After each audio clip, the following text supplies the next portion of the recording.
Au sommaire de ce nouveau numéro de série culte, nous allons faire un bond de plus de 40 ans et revenir ensemble sur une série télévisée empreinte de liberté, mêlant aventure et comédie, Dick le Rebelle.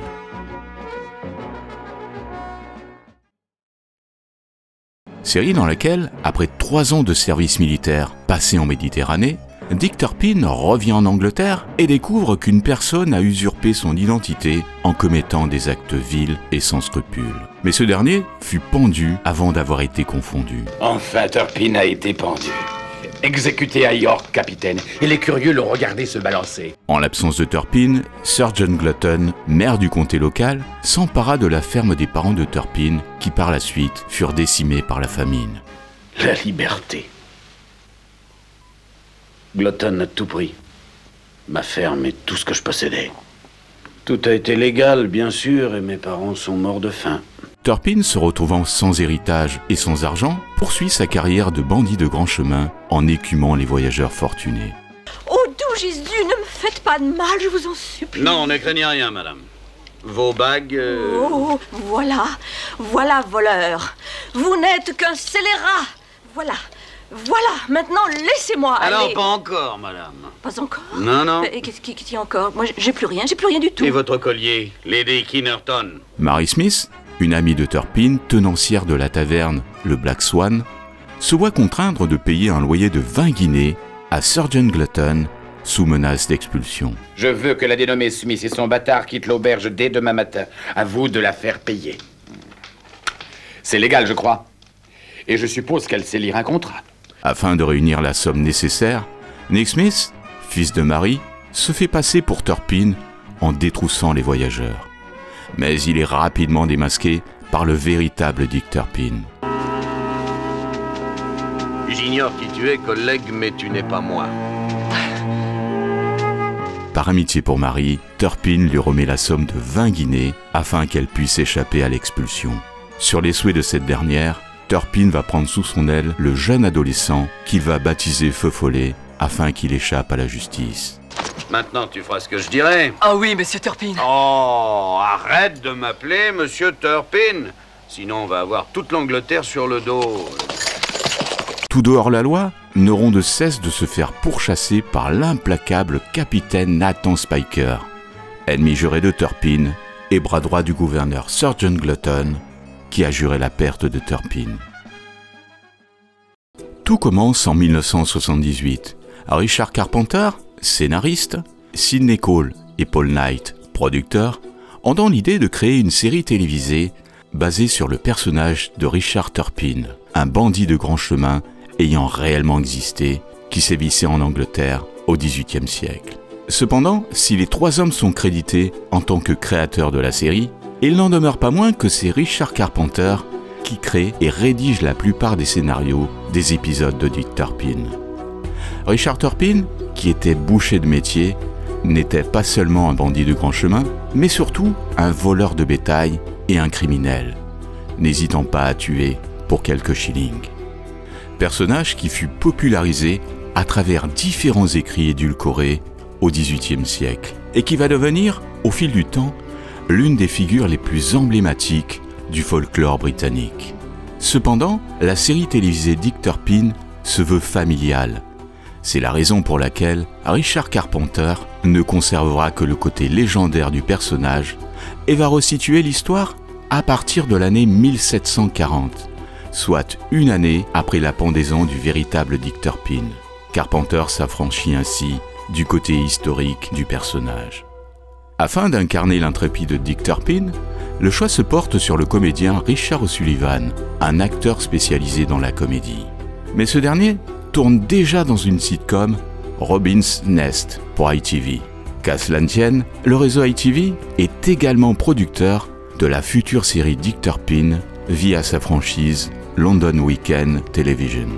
C'est ainsi que le comédien Richard O'Sullivan mènera de front ses 2 rôles, alternant ainsi les plateaux de tournage entre Robin's Nest et Dick Turpin.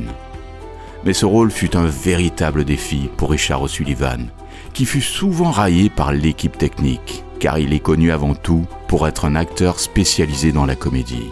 Dick Turpin va lui permettre d'étendre son registre avec un rôle beaucoup plus sérieux et dramatique, avec néanmoins une touche de comédie. Ah bah ça oui, oh là, à qui le dites-vous, hein? Vous en êtes sûr, hein? Alors, comment est-il mort? Très péniblement. De la peste. Peste! Oh, d'où j'ai... Ensuite, le silence. Et où est le garçon? En cellule, sous bonne garde. Oh, mais vous allez me sauver. Eh, buvez ça. Vite, buvez. Tout. Conduisez-moi au garçon. Non, je reste ici. Briggs, allô, Briggs, soyez courageux. C'est le comédien Michael Dix qui, à l'âge de 23 ans, va endosser le rôle de Feu Follet. Un adolescent naïf, un peu gauche, que Turpin va prendre sous son aile et va l'enrôler dans son périple afin qu'il puisse échapper à la justice. Feu Follet plongera souvent Turpin dans l'embarras à cause de ses maladresses. Vous faites équipe? Ouais, je me disais aussi. C'est le roi des écumeurs. Dick Turpin. Repars à ta cuisine. Tu as encore jacassé. Hein? Non, Dick. Turpin!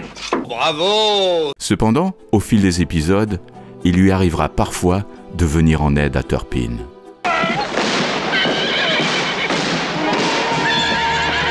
Sergeant Glutton, quant à lui, est interprété par le comédien Christopher Benjamin.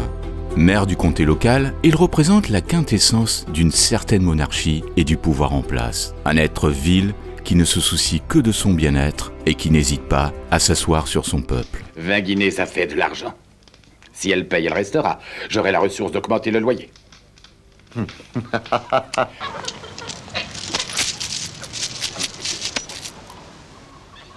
Magnifique. C'est une bonne surprise.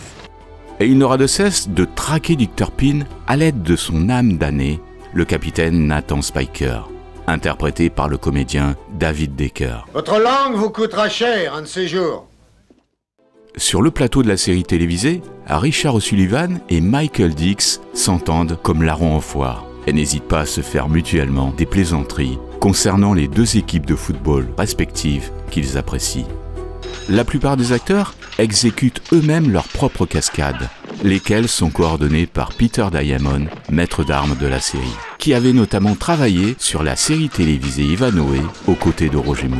C'est ainsi que Peter Diamond va former les comédiens afin qu'ils puissent réaliser eux-mêmes leurs propres scènes d'action. De ce fait, l'acteur Richard O'Sullivan, qui n'était pas monté à cheval depuis de nombreuses années, dut se remettre en selle à l'âge de 35 ans. Il suivit une formation accélérée de 15 jours par le maître d'armes Peter Diamond afin d'être opérationnel lors des différents combats à l'épée ainsi que les différentes scènes de cascade de la série qu'il effectue lui-même. La série est tournée en grande majorité au manoir d'Ockwells, situé dans le Berkshire, en Angleterre, qui fut construit au XVe siècle, lequel servira entre autres de résidence au maire du comté local, Sergeant Glutton. Car l'avantage de ce manoir, c'est qu'il possède de grandes salles, permettant ainsi de positionner les caméras en ayant assez de recul afin de filmer les acteurs lors des différentes prises de vue. De plus, il est équipé de prises électriques facilitant grandement la tâche des éclairagistes et de l'équipe technique. Afin de simuler de nombreuses pièces et lieux de tournage différents, les décorateurs vont modifier les diverses salles du manoir, notamment à l'aide de faux plafonds ainsi que des pans de murs amovibles, donnant l'illusion que la série est tournée dans différents lieux. Un gain de temps économique considérable pour la production. La musique du générique de Dick Turpin est composée et dirigée par Dennis King.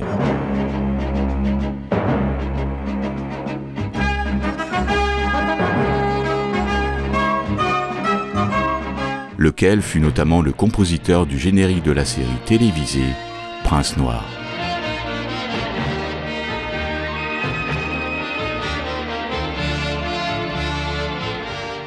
La série télévisée Dick Turpin comporte 4 saisons avec un nombre d'épisodes qui varie selon les saisons. 13 épisodes pour la première saison et 7 pour la seconde. Cependant, la saison 3 fut en réalité un film qui sortit en salle aux États-Unis, lequel fut découpé en 5 épisodes afin de constituer la 3e saison de Dick Turpin. Ce film s'éloigne quelque peu de la série. Même si les personnages demeurent toujours aussi caricaturaux, ce film est empreint d'une atmosphère beaucoup plus sombre. Les cadrages sont davantage soignés, les décors somptueux, et les combats à l'épée beaucoup plus réalistes.